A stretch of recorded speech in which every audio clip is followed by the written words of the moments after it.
There is a new phone in town called the Google Pixel 6a, and it is a budget-friendly range of the Google Pixel 6. Should you get the Google Pixel 6? Let's find out.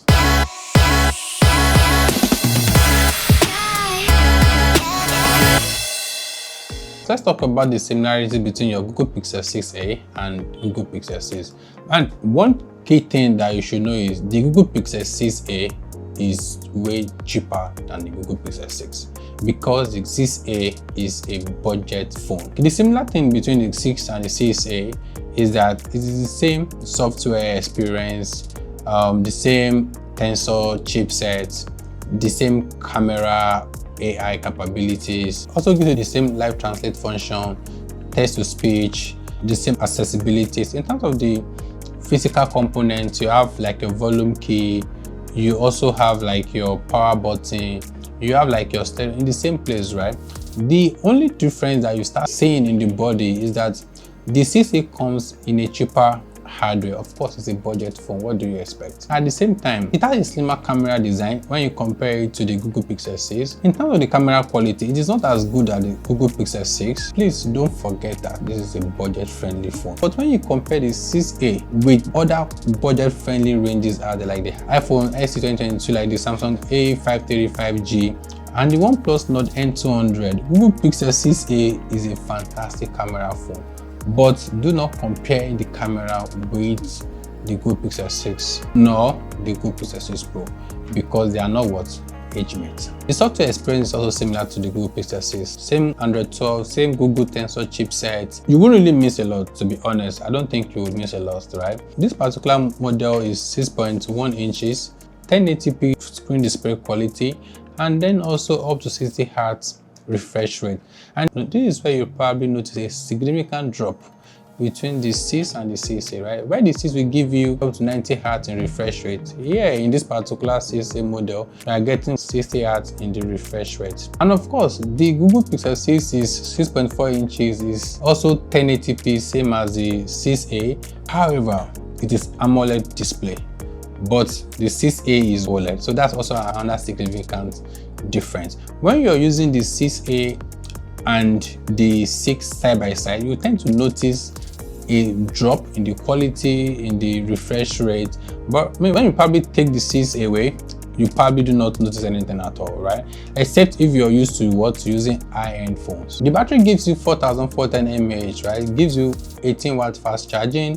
And this is like a drop from like this Google Pixel 6. Google Pixel 6 is like 30 watt. The 6 is giving you like 18 watts. And then also you need to know that this particular model does not come with wireless charging. So for those who like to have wireless charging in their phones, so probably this one is not for you.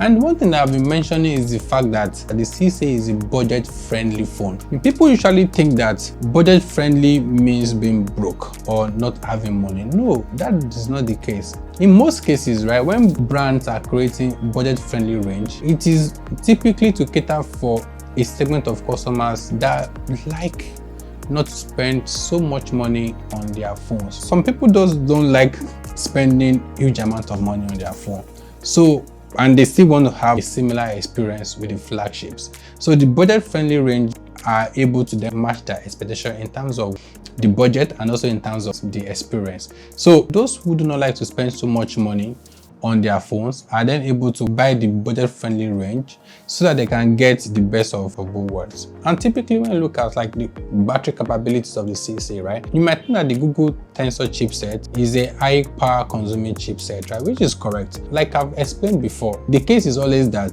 when a phone comes with enough battery or near enough battery, it usually has the ability to compensate for that battery in probably a lower refresh rate and then also the display quality. When you have lower display quality, lower screen size, it tends to consume lesser power. So when you're looking at your phone and you see that, oh, the battery is probably like, oh, not the biggest in the market out there, and you also notice that it has like a high range processor, which of course high range processors will consume power.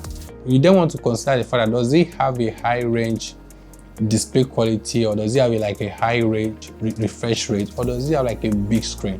If it has like those three things, then the battery must be big, right?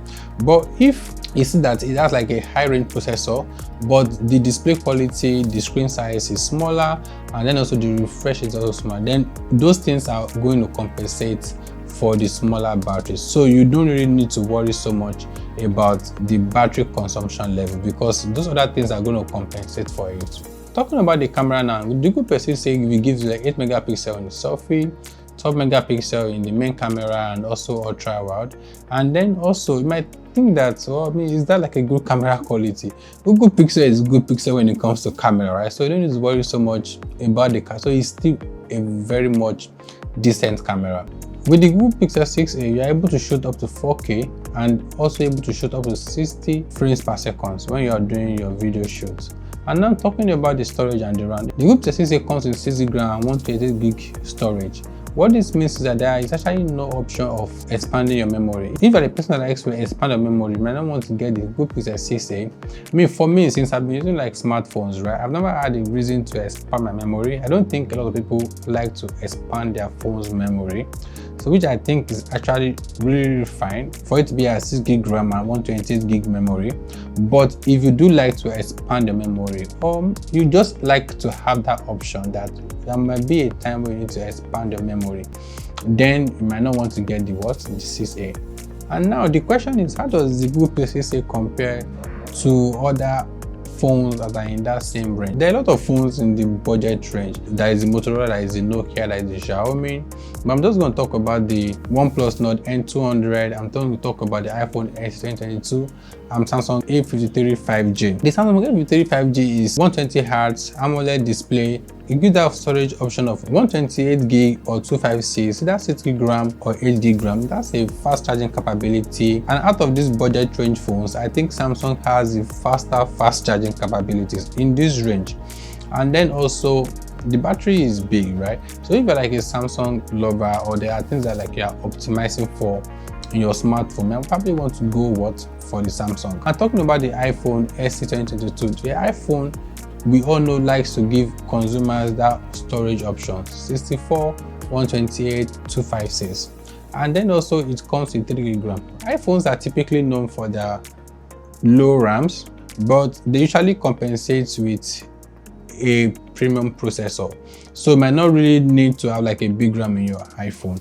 Unlike the Samsung A53 that has 64 megapixel main camera and 32 megapixel selfie camera, the iPhone SE comes in 7 megapixel selfie camera and 12 megapixel main camera. So sometimes it's difficult to say, wow, Samsung has 40 megapixel and iPhone has 12 megapixel and Google has 12 megapixel, then the Samsung camera is better. It's not that straightforward, right? Because you also need to consider the ability of the brand to make good cameras, the sensor, also the quality of that camera. And I think that iPhone is just iPhone, to be honest, right? iPhone will always be iPhone. So if you're thinking of which budget phone to go for, and iPhone to you is always iPhone, just go for your iPhone, right? And the last one is OnePlus Nord N200, also 5G, right? And then one thing that you should know about the OnePlus is that is 90Hz refresh rate. That means it's fast, and then also not as fast as Samsung. Where I think the issue is because it gives you a lower storage space of 64GB. It's expandable, and then also is fast charging, 30 megapixel camera and 16 megapixel selfie camera, right? It's OnePlus, right?